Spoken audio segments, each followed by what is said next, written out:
ভালো থাকার জন্য অনেক টাকা কড়ি, গাড়ি-বাড়ির প্রয়োজন হয় না। মনের মতন একজন জীবনসঙ্গীই যথেষ্ট। নিজের মনের সব ধরনের খারাপ জিনিস বের করে দিলেই সবকিছু অর্জন সম্ভব।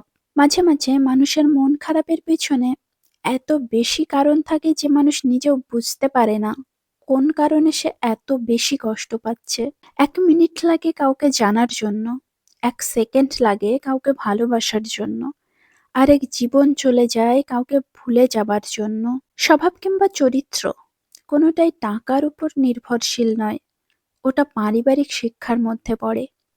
মানুষের মন বোধহয় এরকমই, যখন মন খারাপের কোনো কারণই থাকে না তখন মন নিজে থেকেই খারাপ হয়। আসুন দুনিয়ার লেনাদেনা দুনিয়াতেই শেষ করে ফেলি, পরে হয়তো সময় পাবো না। জীবনে সুখী হওয়ার জন্য গোটা পৃথিবীর দরকার হয় না, দরকার হয় একজন মনের মতো মানুষ, হোক সে ভালোবাসার মানুষ অথবা ভালো একজন বন্ধু।